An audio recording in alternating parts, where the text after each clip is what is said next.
உதவிகளை செய்யலாம். உங்களுக்கு இந்த காணொளி பயன் தரும் தகவலை தந்திருந்தால் லைக் என்ற விருப்பத்தை தெரிவித்து ஊக்கப்படுத்துங்கள். மேலும் இந்த காணொளி பற்றிய உங்கள் கருத்துக்களை மறக்காமல் கமெண்டில் தெரிவியுங்கள். இந்த தகவல் பலருக்கு சென்றடைய மறக்காமல் ஷேர் செய்யவும். உங்களின் தொடர் ஊக்கத்திற்கு நன்றிகள் பல.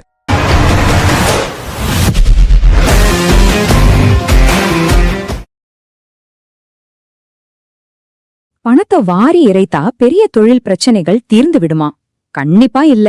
மனிதர்களின் மனநிலையையும் அவர்கள் ஒரு விஷயத்தை எப்படி பார்க்கிறார்கள் என்பதையும் மாற்றுவதுதான் உண்மையான தீர்வு. பல கோடிகளை செலவு செய்து தொழில்நுட்பத்தை மேம்படுத்துவதில் மட்டும் புதுமை இல்லைங்க. ஒரு பிரச்சனையை நாம் அணுகும் விதத்தை மாற்றுவதிலும் சின்னஞ்சிறிய உளவியல் மாற்றங்களை ஏற்படுத்துவதிலும் தான் அந்த மேஜிக் ஒளிந்திருக்கிறது. முதலில் சவுத்வெஸ்ட் ஏர்லைன்ஸ் நிறுவனத்தில் நடந்த ஒரு சுவாரஸ்யமான நிகழ்வை பார்ப்போம். பயணிகள் விமானத்தில் இருந்து இறங்கி தங்களுடைய லக்கேஜ் கிடைக்க 20 நிமிடமாவதாக தொடர்ந்து புகார் அளித்து வந்தார்கள். இது அந்த நிறுவனத்தின் நற்பெயரையே ரொம்ப மோசமாக பாதித்தது.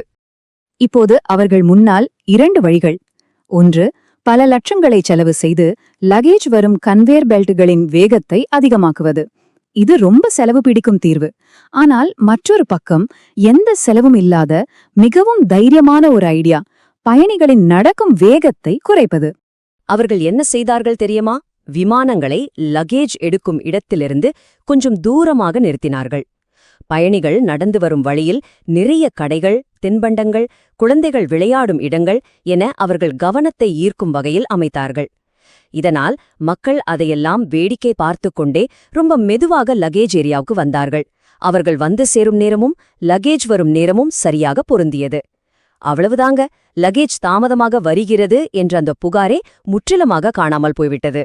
அடுத்து, லிஃப்ட் கண்ணாடி உத்தி.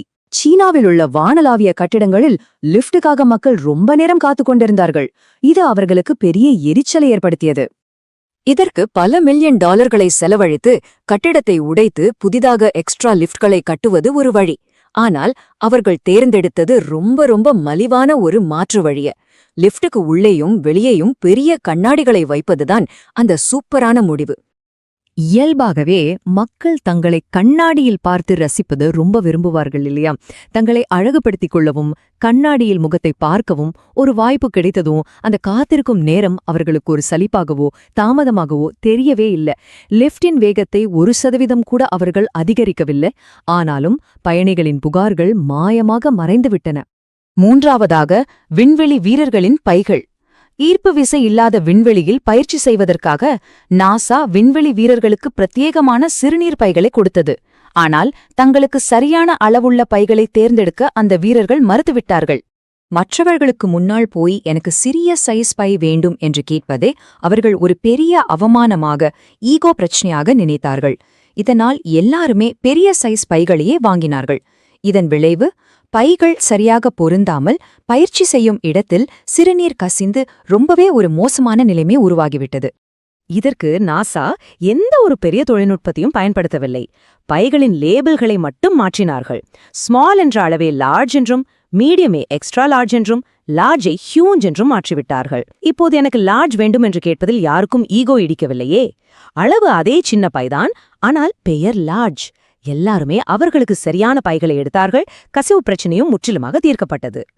உலக புகழ் பெற்ற ஸ்டார்பக்ஸ் நிறுவனமோ இதே போன்ற ஒரு உளவியல் சிக்கலைத்தான் சந்தித்தது. இவ்வளவு பிரீமியமான காஃபி ஷாப்புக்கு வந்துவிட்டு கவுண்டரில் போய் எனக்கு ஒரு ஸ்மால் காஃபி கொடுங்கள் என்று கேட்பதை வாடிக்கையாளர்கள் பெரிய தயக்கமாகவும் அவமானமாகவும் நினைத்தார்கள். பில் போடுபவர்களோ அல்லது பின்னால் வரிசையில் நிற்பவர்களோ தங்களை தவறாக நினைத்துக் கொள்வார்களோ என்ற பயம் வாடிக்கையாளர்கள் மனதில் இருந்தது. இந்த அவமானத்தை தவிர்க்க வேறு வழியே இல்லாமல் அவர்கள் விலை உயர்ந்த லார்ஜ் காஃபியை வாங்க வேண்டிய கட்டாயத்திற்கு தள்ளப்பட்டார்கள். ஆனால் காஃபியின் விலை அதிகமாக இருந்ததால் அவர்கள் கடைக்கு வரும் எண்ணிக்கை அப்படியே பாதியாக குறைந்துவிட்டது.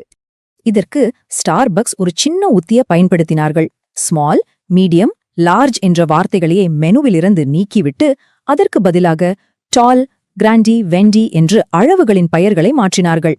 இப்போது கஸ்டமர்ஸ் ரொம்ப குறைவான விலையுள்ள காஃபி கூட டால் என்று எந்த கூச்சமுமே இல்லாமல் ரொம்ப கௌரவமாக ஆர்டர் செய்ய முடிந்தது.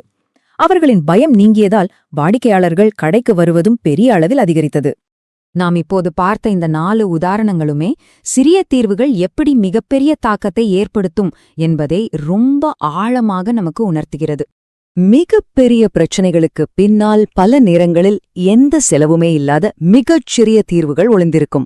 அது விமான போக்குவரத்தின் லாஜிஸ்டிக்ஸ் ஆகட்டும், வானளாவிய கட்டிடங்களின் உள்கட்டமைப்பாகட்டும், விண்வெளி பயணமோ இல்ல உலகளாவிய காஃபி வியாபாரமோ, வெறும் பணத்தை மட்டும் செலவழிப்பதை விட கோணத்தை மாற்றி யோசிக்கும் அந்த வித்தியாசமான சிந்தனைக்கே எப்போதுமே மிகப்பெரிய வெற்றி கிடைக்கிறது. இப்போது உங்களை நீங்களே கேட்டுக்கொள்ளுங்கள். உங்கள் வாழ்க்கையில் உள்ள எந்த ஒரு பெரிய பிரச்சனைக்கு இது மாதிரி ஒரு சின்ன உளவியல் மாற்றம் தேவைப்படுகிறது. கொஞ்சம் ஆழமாக யோசித்து பாருங்கள். உங்களுக்கு சாத்தியமே இல்லை என்று தோன்றும் தடைகளுக்கு இந்த வித்தியாசமான சிந்தனை முறையை பயன்படுத்தி பாருங்கள்.